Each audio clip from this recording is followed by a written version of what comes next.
Hey everybody, Dan here with Pain Free You. Today's topic is going to be overcome the fear to overcome the symptoms. So, I think you all know where I'm going with this one. But, just wanted to talk about it because it is so important. But first, just getting done with Wednesday, 6 hours of coaching today. But we had some great conversations. Some really cool people in the group. If you're interested, come join us. Relax, smile. You can do this. So overcome the fear to overcome the symptoms, right? And I know a lot of people are going to go, but Dan, symptoms are so awful. How can I not be afraid of them? So it's really important to understand the cause of the symptoms. The brain, its primary job is survival and safety. And symptoms are the language of the subconscious brain, right? Subconscious doesn't have the ability to say, hey Dan, get your hand off of that hot stove because if you don't, you're going to burn yourself. It doesn't have language. It has symptoms as its language. So when you touch a hot stove, the brain just instantly creates, ouch, whew. And then we look, and most times we're not even burnt.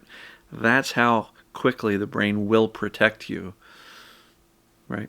That's how quickly it'll protect you. And so symptoms are the brain's warning. They're not evidence of damage or tissue damage or danger or illness. Symptoms are evidence that the brain is perceiving some danger.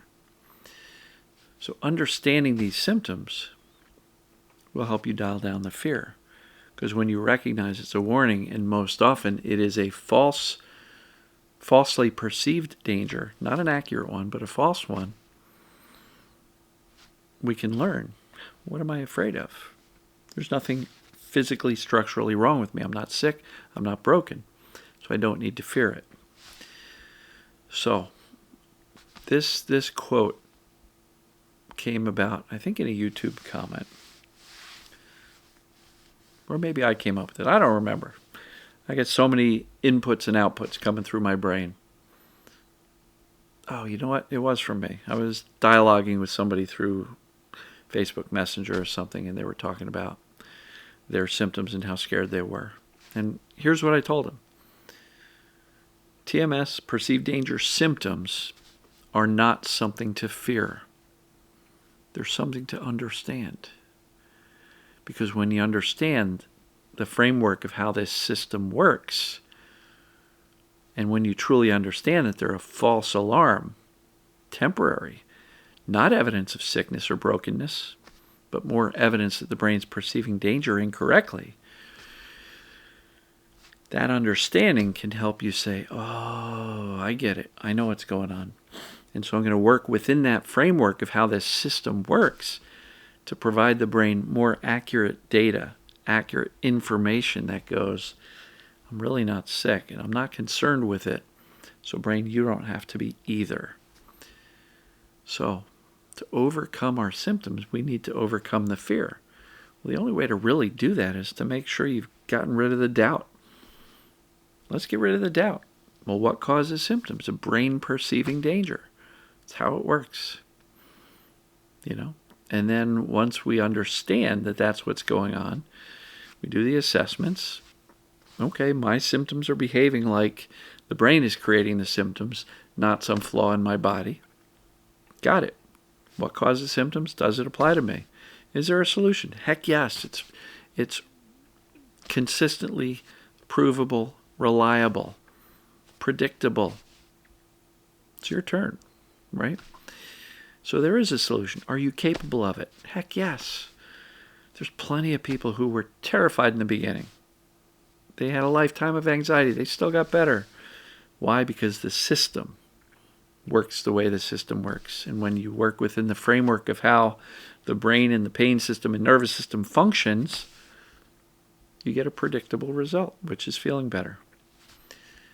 So, overcome the fear to overcome the symptoms. We overcome the fear with a deep understanding of how the system the pain system, the symptom system, the nervous system, the brain, the body works.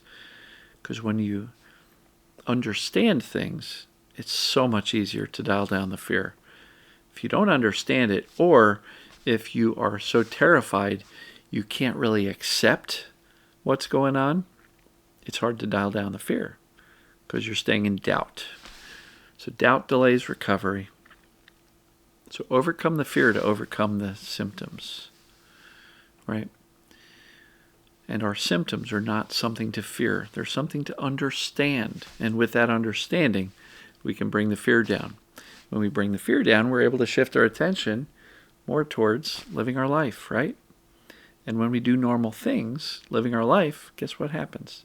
The brain goes, oh, look, Dan's doing normal stuff. I guess he's okay. Look at that. So I'm going to wrap it up here. I just really wanted you to know, overcome the fear to overcome the symptoms. And symptoms are not to be feared. They're to be understood. And with that understanding, we can dial down the fear and shift our attention back to living life.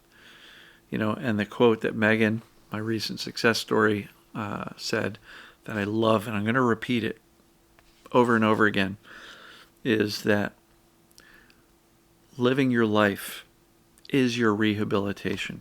We can't sit at home and practice, and then say, okay, I'm perfect. I'm fully recovered. And now I go live my life.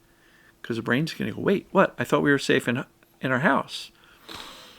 No, living your life is part of the rehabilitation. It's showing that you're capable and you're expanding your capacity to do more and more and more. And when you do more, your brain learns you're capable. It's all part of teaching the brain that you're okay. So with that, I love you folks. And as always, I will see you tomorrow. Take care.